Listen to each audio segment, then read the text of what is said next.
Okay, welcome to this podcast.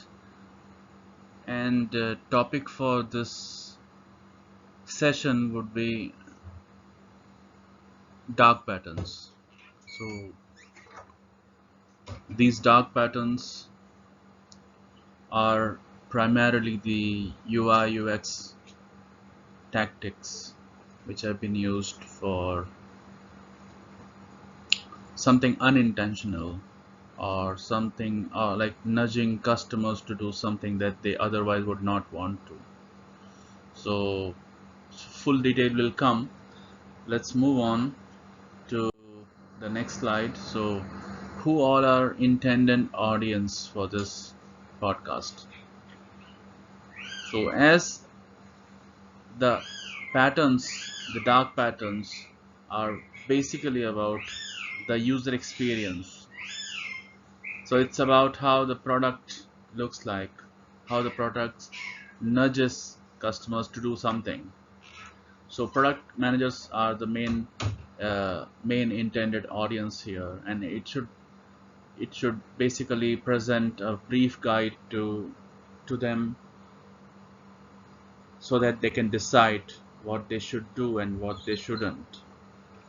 It is also for compliance officers, for legal people to basically increase their awareness about what are the common tactics that the software and the web application companies they are deploying, and how they can safeguard themselves as a B2B enterprise customers, or how if they are on behalf of public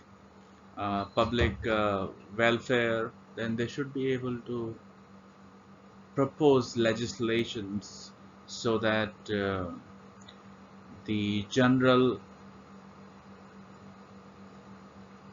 so that the public good can be safeguarded. Okay, and for all else it is just for their general awareness, because one or the other time we fall prey to all these mechanisms.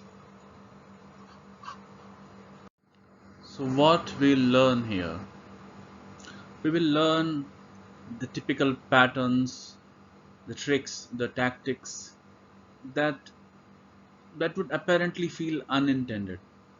Okay, you will feel that these are like common flows. Okay, but they were indeed very well thought, very well designed by eminent product managers, and it is basically to make customers do something that they would otherwise not do, like make customer buy high priced insurance, or make customers bundle their product with something that they would not have otherwise thought of. So we will learn these patterns and these tactics, and we come across, as we go on, we'll see that we have usually fallen prey to one or the other at some or the other time. Okay, so what are these dark patterns? These dark patterns are deceptive design patterns. Okay, so prima facie they may look like something else, but they are actually doing something else. So that's a deceptive design pattern. And uh, don't misunderstand, don't correlate them with the adware, malware, or spear phishing. They aren't actually related with cybersecurity per se, because they are not from some third party injected spear phishing attack, or some kind of virus which will make you do something, or they will do something on your behalf. Uh, they will steal your data like a ransomware or something. So it is not equivalent to that. But prima facie they are like they are normal products, and they will make you do something. They will trick you based on typical human psychology. Okay, so they will play with the human psychology, like how humans behave. For example, they will exploit on the fact that you have done so much data input that you will be unwilling to go back. So that's a common human psychology of inertia, and you will end up paying $10 more, $20 more for something, and so that kind of tactics would be explained here, and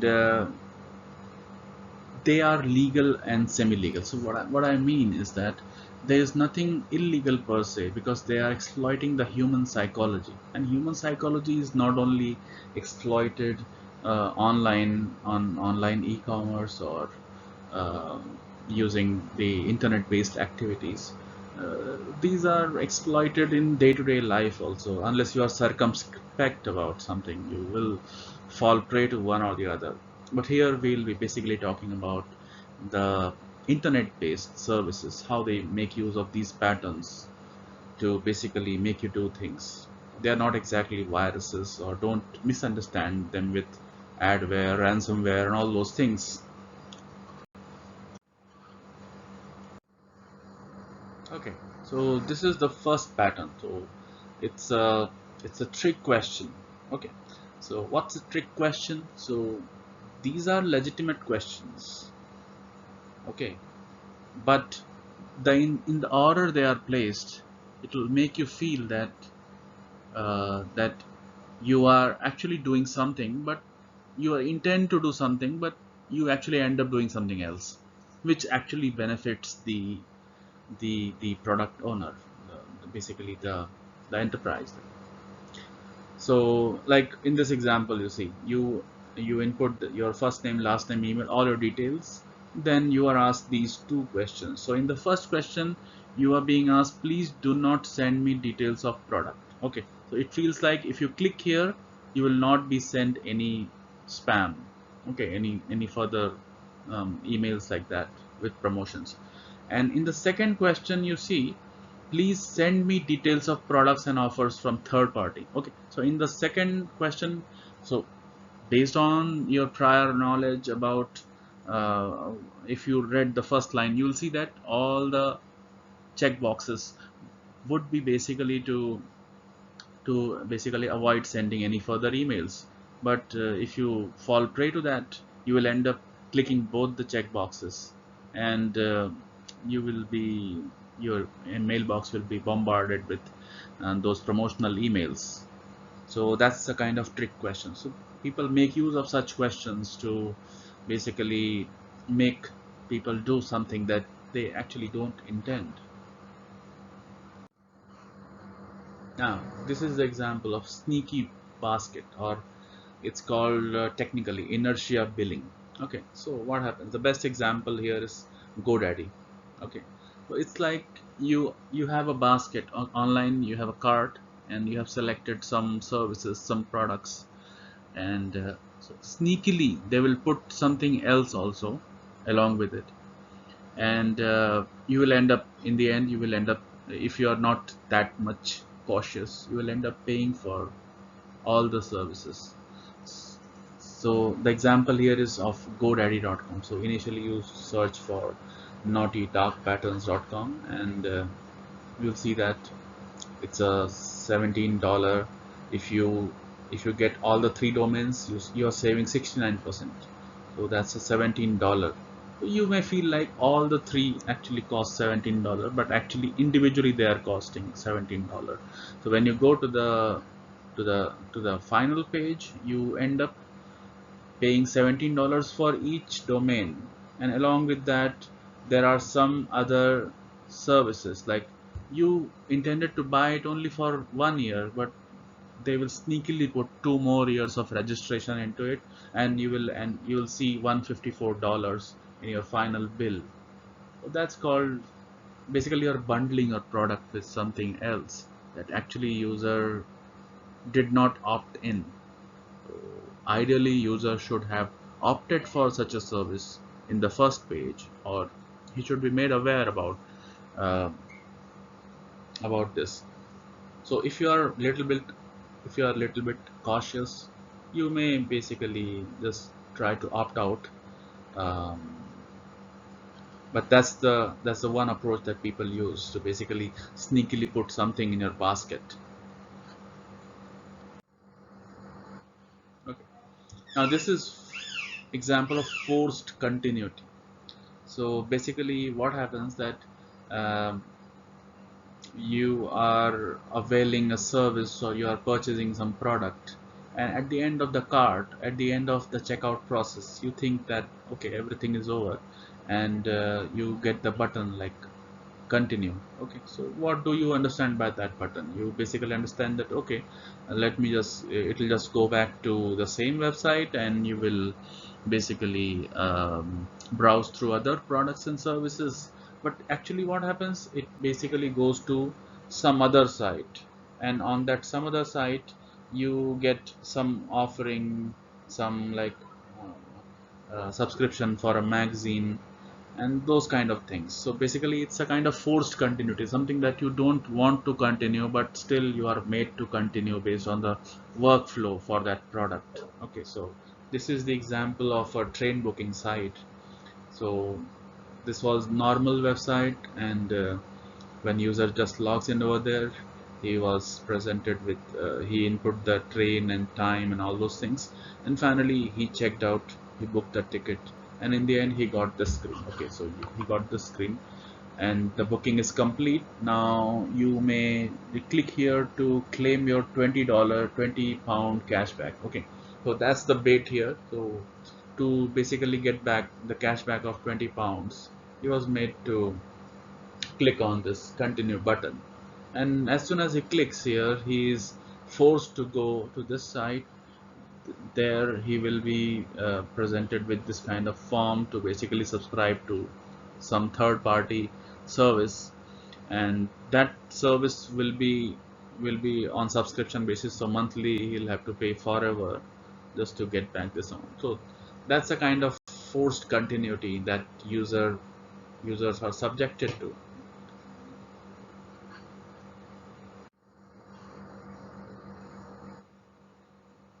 Okay, so disguised ads. Oh, these are pretty common ads now. In earlier days, it used to be very common, but nowadays it has stopped. So basically, what happens that user thinks that he's clicking on something, but actually he clicks on something else. So like the best example for this is Softpedia. So if you click on this download now button, you think that you are actually downloading this application, but actually it's an ad, and it will go to some other page, and it will basically increase their ad revenue, but it's not basically to download. Sometimes what happens, it also downloads the software, but it also adds the advertisement count on the server. So that's a kind of disguised ad. Okay, now this is price comparison prevention. So basically, it means that now this is applicable not only to e-commerce sites but also to physical stores also, where products are bundled together. And the way they are bundled, it becomes very difficult for the user to compare it vis-a-vis the loose items, so that he can truly compare if he's really getting any deal out of it or not. Like this is the example of Sainsbury. So they have clubbed some apples, and there is another item which is loose with just some few other apples. So basically, user doesn't have any mechanism to compare it with the loose items. Like you might have seen, like some 3 4 categories of chips, they have been bundled together, and with a discount that $2 free. But if you really go and calculate that, you may find that it's not really that big deal, and in the end you end up paying more. But there should be some mechanism to actually do that comparison. Okay, so this is how these e-commerce players, they sneakily put things, and that's a bait for the customer. That's not a fair practice as such. Okay, now the example of hidden costs. So basically what happens that initially you are shown that okay, there is some product or service which is available at a minimum price, okay, maybe free, okay, and when you go and check out, you see that you are presented with a bill of $100. Why? Because there are some taxes, there are some delivery cost, some postage, and by the time you get to that page, you have entered all your details. Okay, so all your user details, email, phone number, blah blah blah, everything is with the with the website. Okay, and now you may argue that without presenting your address, how would they calculate the shipping cost? But to be fair, over here, they should have given the prior information that shipping is extra, taxes are extra, so that customer is well aware. Now this makes use of common human psychology, um, based on inertia, that if somebody has entered so much details, you see here he has entered his name, phone number, address, billing address, credit card information, and all those things, okay, then it becomes like it's less likely that the person will go back and choose another product just to save an additional buck. So actually, this is how you are nudging customer to basically sell your product. Okay, so that's the mechanism of hidden cost. Now this is tribute to Mark Zuckerberg, and it's as you might have guessed it, right? It's about privacy. Okay, so the philosophy is the need to know. Okay, so if your service doesn't need to know something, then it should not collect information about that. Okay, if it is not required for your service to have access to all your photos on your mobile, all the contacts in your contact book, then they should not be harnessing them unnecessarily. Okay, now this is what happens. So basically, this comes from the famous lawsuit on Facebook about these privacy laws, that they have been collecting information which they didn't actually require, but uh, they collected it. So okay, so like you see here, so text anyone in your phone. Messenger will continuously upload your contacts to connect you with friends. Okay, so this is how the the app was continuously taking contacts from your phone, and it is uploading to some central database on the pretext that you will be connected to your contacts. Okay, and same way, when WhatsApp was acquired by Facebook, they also started harnessing the data from WhatsApp to basically collect your information that you actually did not intend. And if you want to opt out of such practice, you have to dig deep into somewhere in the, it's not easily available to the user. Okay, so that's the mechanism of harnessing your private information. So that's called privacy occurring.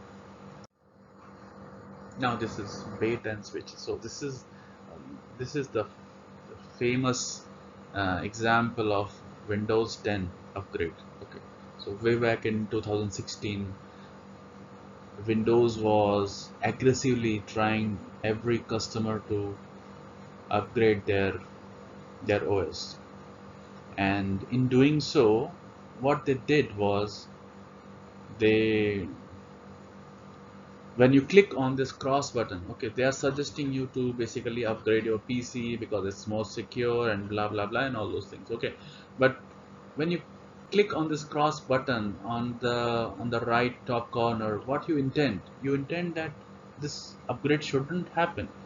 But if you click over there, in those time, in 2016, it used to start upgrading as if the cross meant that you are actually giving consent to upgrade your OS. So that's a pretty dark pattern, isn't it? Like user is intending to basically not do this upgrade right now, but you are doing it, and this created lots of hue and cry in the in the social media for Windows, for Microsoft, and eventually they have to take this back off. But no, there are products, there are services, there are cases where this is still common. Okay, so that's a bait and switch pattern. Now, this is confirm shaming, and the snapshot is from your favorite Google. Okay, so the way they try to upgrade their users to new platform is by giving them this kind of option that I don't want smarter email, and second is I want it, and they have pre-selected yes I want it. So what they are actually doing is if you deselect this item, if you select the other option, you are basically proving that you don't want smart email. That means you are not smart. So that's a kind of shaming. Based on this shaming technique, users are nudged to basically uh, opt in for their new service or new upgrade. Okay, so now this is misdirection.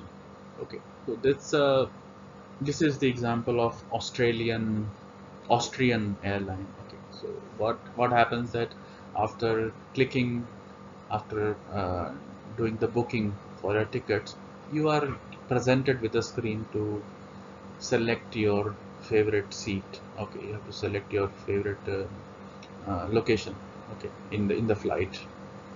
So in the beginning you will be presented with very costly items, very costly options. Like if you want extra leg room, you have to pay extra $24. If you want aisle seat, if you want window seat, and all those options. And finally, in the next page, here you see at very small, hardly legible text, you will see that skip seat selection. So if you skip seat selection, you will not have to pay anything extra. So intuitively what happens, the human psychology is that you will feel like these are the options and you have to select all of them, one of them. So at least you will end up paying $9 based on the, you see, the even the minimal cost is $4.5 one way. So both ways you will have to pay $9. So that way you end up paying extra buck. But actually, if you are given fair choice, you ideally you should not have been given given this that should have been default. Okay, instead of opt out, it should have been opt in for those additional services. So that's a misdirection that this flight company is trying to sell. Okay, now this is Roach Motel. Okay. What's this Roach Motel? It basically means that it's very easy to opt in for a service, but it's very difficult to opt out. Okay, so like to opt in for this service, you just have to click, and then you will be subscribed forever. Every month you will be your card will be presented with $15 bill. But if you want to opt out, then you have to take printout of this form, and then you have to fill it with pen, and then you have to send it by post to this particular address, and then only you will be you'll have option to desubscribe. So that's a kind of this is this is the mechanism of Roch Hotel, and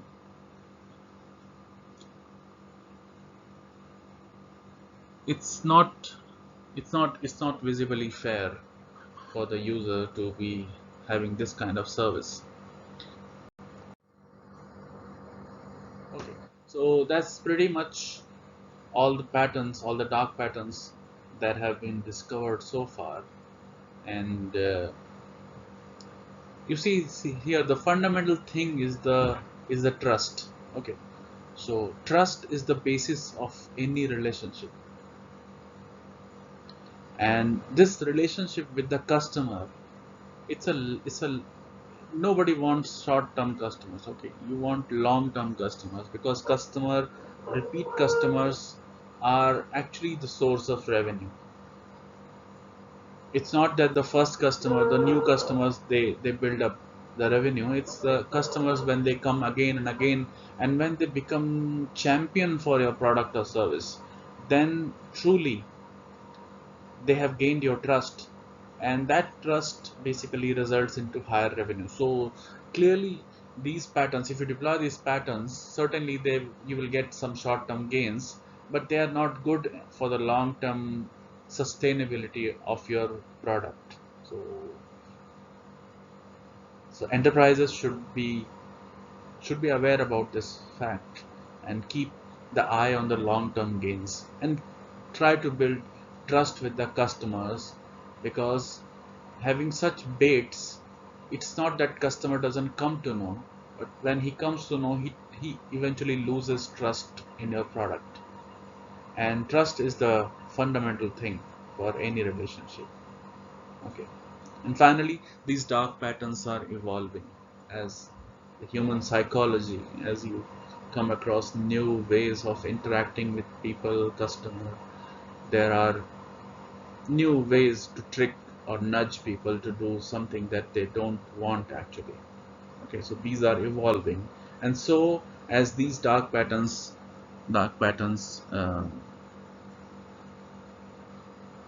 are discovered, they are also put into the legislative frameworks so that to safeguard the customer's interest. Okay, so